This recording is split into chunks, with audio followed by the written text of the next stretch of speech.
Bonjour les amis, bienvenue sur Inside. Aujourd'hui on se retrouve pour un podcast assez chill avec les copains Nono et Pano. Et j'espère qu'en tout cas ce contenu va vous plaire. Je te parle à toi notamment si tu es un jeune bruxellois. On va parler juste face à face, toi et moi, pour qu'on résout certains problèmes ici, en tout cas qui se passent à Bruxelles. Et je suis là pour vous partager aussi quelque chose que j'ai compris au fur et à mesure des années, au fur et à mesure d'avoir bossé en Flandre, compris à quel point l'importance de la langue est importante, en tout cas ici à Bruxelles. Si tu es un jeune bruxellois qui tu sors des études, voilà, le marché de l'emploi en Flandre, il est plus existant, je dirais, il est plus consistant aussi, je dirais aussi, parce que je trouve, personnellement, j'ai toujours trouvé une plus grande facilité à travailler en Flandre. Moi, je dirais quand même que la plus importante des langues, et tu confirmeras, Nono, reste quand même l'anglais. Bien sûr, internationalement parlant. Internationalement parlant, je pense.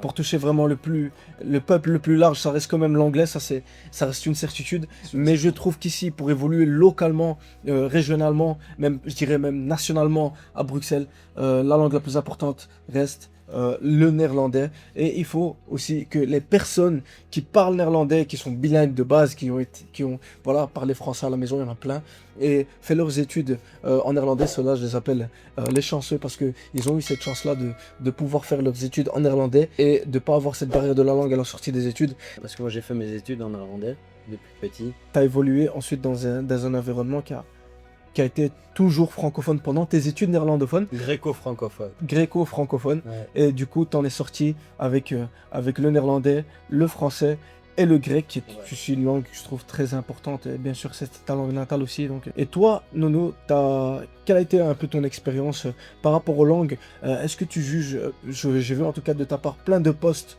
que tu as fait sur les réseaux sociaux en anglais. La plupart de tes posts, d'ailleurs, tu les intitules en anglais. Et j'imagine que tu fais ça dans un but précis. Tu peux nous dire lequel? Ouais, bien sûr, bien sûr. Alors moi j'ai grandi dans une famille francophone, mais ils ont décidé de me mettre en école néerlandophone. Ça fait qu'à 23 ans je parle 3 langues, ce qui est quand même pas mal. Et quand je parle en anglais, le francophone il comprend, s'il a des bases en anglais, et le néerlandophone il comprend. C'est pour ça que la sécurité entre guillemets des marques, c'est de communiquer en anglais.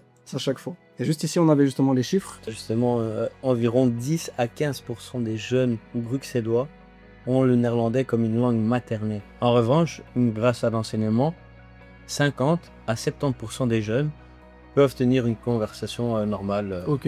On s'en rend pas compte aujourd'hui. En tout cas, moi, personnellement, vous me direz, bon, oui, tu postules en Flandre, mais à Bruxelles aussi, dans la plupart des entretiens, on peut le dire, au bout de 3 minutes, ça finit en We kunnen verder te gaan in het Nederlands. À ce moment-là, faut pas bégayer, les amis.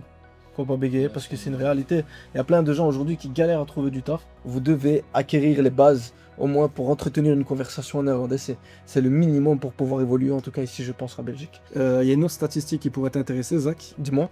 Si tu prendrais 100 jeunes dans la rue, donc des bruxellois de tout âge, si tu poses la question est-ce que tu parles le néerlandais, 60% te diraient oui, mais 10 à 15% le parlent réellement. C'est ça, on va dire qu'il y a plus de jeunes qui essayent. Ce qui est déjà une bonne chose, hein, parce que les gens... Les bases scolaires, on va dire. Ouais, les bases scolaires, c'est ça. Moi, personnellement, la vérité, si je peux donner mon point de vue, scolairement parlant, le néerlandais, j'en suis pas sorti avec grand-chose. En enseignement francophone. Enfin, ça dépend quelle option tu choisis, mais on t'apprend quoi? On t'apprend juste une chose, que c'est compliqué. Par exemple, moi, j'étais dans une option technique, c'était pas tant que ça développait le néerlandais. J'aimais, par contre, j'avais l'anglais qui était bien développé, d'accord? Parce que le néerlandais, scolairement parlant, j'en suis sorti qu'avek des galères. D'accord, l'adverbe il y a hop, sta, le sta, le mettre là-bas, le hop là-bas, tout mélanger. Je pense que c'est comme si... C'est à l'envers. Hein. Ouais, c'est comme si tu dis je la bavais. Tu vois, c'est un truc de fou. C'est une langue germanique, hein, ça n'a rien à voir. Ouais. C'est ça, donc c'est ça qui a été compliqué au départ, je pense. Pour moi, c'est encore un peu compliqué. Je fais d'abord les calculs, Je fais d'abord les calculs, le calcul de bien reformer la phrase dans ma tête, après de la traduire. Donc c'était ça aussi qui était un peu compliqué, je dirais. Et on vous mettra ici d'ailleurs peut-être une petite partie de l'interview qu'on a fait avec Yastutch. Lui, c'est un Wallon, d'accord? Yastutch, c'est un Wallon. Et il a grandi dans le BOE. Et un jour, il a fait un job chez Decathlon, à Bruxelles. Et ça parlait le néerlandais. Et lui, ça lui casse les couilles de pas parler néerlandais. Alors il a fait quoi? Il a pris ses couilles. Il est parti vivre à Anvers pendant plusieurs mois. Et il est parti y travailler aussi. Il a totalement changé son environnement pour qu'il soit que 100% néerlandais. Et maintenant, aujourd'hui, il est cadre dans une boîte en Flandre. Il est, voilà. Pour vous dire à quel point, les amis, le flamand ouvre des portes. Le néerlandais ouvre des portes parce que voilà, ça peut créer énormément d'opportunités dans le sens où c'est une réalité, les amis. En Flandre, qu'est-ce qu'il y a? Le port d'Anvers, les amis. Vous vous rendez pas compte? On doit La en cocaïne. faire. On doit en faire un documentaire sur Inside, les amis. Là, c'est une ville. Hein.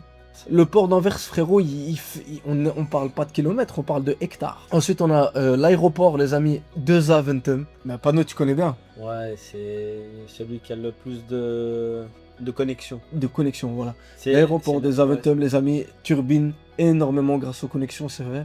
Donc, vraiment, Turquie, c'est Maroc, Escalland aussi.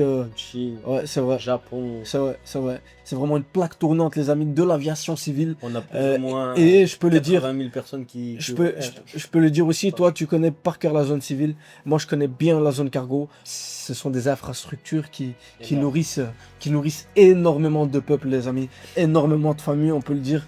Juste ces deux-là, en fait, c'est extrêmement propre, les amis, c'est extrêmement suivi. On sent que les Flamands tiennent vraiment aussi à leur terre, ils sont fiers d'où ils viennent. Donc voilà, il y a aussi d'ailleurs dernièrement un rappeur flamand, frérot, je sais pas si tu l'as vu. J'ai oublié comment il s'appelle, on mettra son blaze, mais un rappeur flamand qui cartonne, gros. Zonnergie ou quoi. Sonnergie. En fait, c'est la fanbase aussi qui m'a choqué. Un très grand public. Ouais, les Flamands, ils aiment bien la fête. Hein. C'est pas pour rien qu'il y a le Tom Holland là-bas. Là. Ce sont tous des événements qui se passent en Belgique. Hein. On a quand même une terre qui est riche de culture, on peut se le dire. Il y a pas mal d'événements qui se passent, pas mal de festivals, pas mal de stars qui se rendent en Belgique aussi. Par rapport à ça, on peut dire qu'on est en place. Tout ce qui tourne aussi autour de l'événementiel, on peut en faire vraiment aussi un très beau docu. Surtout avec le sujet qu'on a eu dernièrement en planning. N'hésitez pas à aller voir le contenu qu'on a fait avec lui. En tout cas, merci à vous les amis, merci Pano, merci Nono d'être venu. Donc les amis, merci beaucoup. Merci d'être venu sur Inside. Yeah. Il va m'envoir. J'aime bien ça. Ouais. Et ça donne un peu envie de Nas. Elle est carrément dépressive. Elle est carrément dépressive, du genre. Je vais dire que je nique et je fume et je bois. Toute l'année, tu sais bien, ouais, je suis dans les ronces. Que charbonne et je turbine, moi jamais je pionce. Que charbonne et je turbine, moi jamais je pionce. On peut se le dire, on l'a fait. Je peux pas dire, ouais, j'ai déjà charbonné. Yeah, je suis dans le game à la douleur. Si j'arrive, ouais, c'est que pour les.